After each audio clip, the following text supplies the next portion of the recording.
apparemment, il y a de plus en plus de femmes qui ne souhaitent plus se marier. Bah franchement, honnêtement, je les comprends. Je les comprends. En fait, quand on voit la nouvelle génération d'hommes, les hommes de 2025, qui pour la plupart sont des hommes princesses, mais ça fait peur. Ça fait extrêmement peur. Ça fait plus peur qu'un film d'horreur même. Et honnêtement, si j'étais moi-même célibataire, je sais même pas si j'aurais cherché à me marier. Si moi-même j'étais pas mariée, je sais même pas si j'aurais voulu me marier là en 2025 si j'étais pas mariée. Non, ma chère.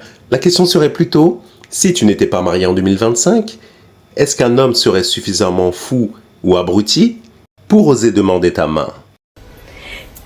Tellement que la nouvelle génération d'hommes est perdue en fait. C'est quand même grave d'en arriver au point que maintenant les femmes ne veulent même plus se marier. Alors si on part de la logique que ce sont les hommes qui proposent, donc les hommes qui mettent le genou à terre, et que ce sont les femmes qui répondent par oui ou par non, alors ce sont les hommes qui ne veulent plus épouser les femmes en 2025 et non l'inverse.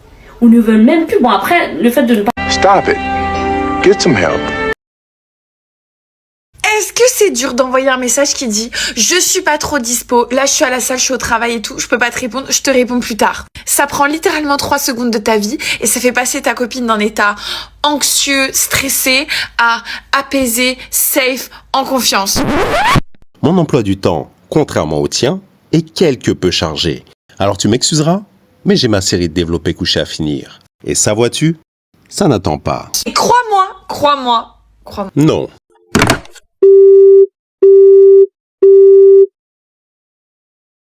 J'ai une deuxième théorie, enfin un deuxième théorème, c'est qu'un mec ne peut pas à la fois être beau, drôle et grand.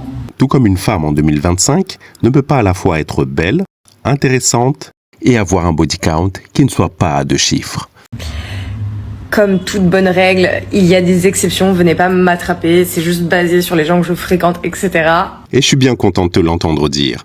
Et tu vois, ton plus gros souci, c'est que les hommes que tu sélectionnes sont aussi superficiels que les critères que tu t'imposes pour les choisir. Mais pour moi, genre à chaque fois que je trouve un mec genre beau et grand, en général, il est pas très fun, pas très drôle. Je trouve que les mecs qui sont beaux de visage et genre que je trouve trop drôle, grave charmant et tout, ça va forcément être des short kings, tu vois. Oh, regardez, je vais donner des exemples. Ok, est-ce que vous voyez mon dessin là? Donc t'as la case beau, mignon, la case grand et la case drôle. Des mecs qui sont drôles et beaux et mignons, en vrai, il y en a, mais du coup ils sont petits.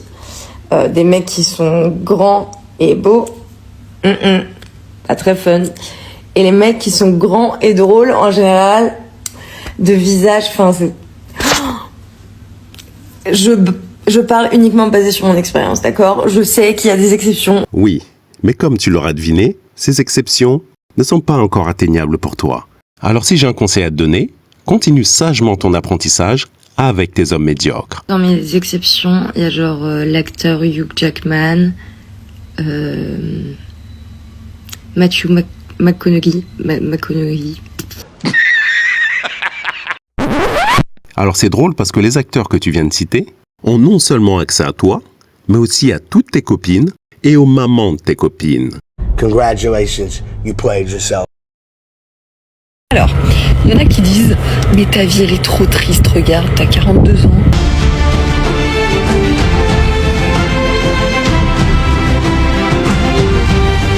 T'es pas marié, t'as pas d'enfant, ta vie, elle est vraiment ratée.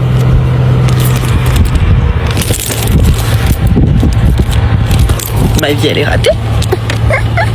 Je viens de prendre un billet d'avion pour l'Égypte. Je viens de me payer une croisière de 3 jours sur le Nil. Après, je me suis payé un hôtel de luxe 5 étoiles pendant 5 jours. J'ai la paix, j'ai personne qui m'emmerde. A few moments later. Alors oui, je vais être honnête, j'aimerais vraiment le partager avec quelqu'un. J'ai été en couple super longtemps et franchement, ouais, je préférerais. Mais je vais pas attendre de rencontrer la bonne personne et je vais pas rester dans mon canapé à crever comme une vieille avec un chat devant la télé. J'ai pas de télé depuis 10 ans d'ailleurs, je te conseille d'ailleurs. pour vivre. Enfin, je veux dire, non, je vais pas attendre de rencontrer quelqu'un. Et au contraire, j'ai 1 milliard de choses à raconter. Ça fait 3 ans que je voyage seule. Bon là, j'ai posé mes valises à Dubaï, comme tu le sais. Mais ça fait 3 ans que je voyage seule. J'ai travaillé. Oui, j'ai beaucoup travaillé en montant mon business, mais j'ai voyagé dans une dizaine de pays. Nobody cares, you know. At the end of the day, nobody cares. Je me suis installée dans ces pays-là. J'ai rencontré des gens super à Bali, à Bucarest en Roumanie, en Australie, à Dubaï, Il paraît que les moments que l'on vit sont aussi importants que les personnes avec qui on les partage. Alors écoute bien ce conseil. Alors premièrement, arrête TikTok. Je pense que t'as passé l'âge. Deuxièmement, trouve-toi de vrais amis qui ne soient pas virtuels ou imaginaires. Sinon, tu pourrais finir comme ça. How dare you! Shut up, bitch! Oh my God! May I have your attention, please?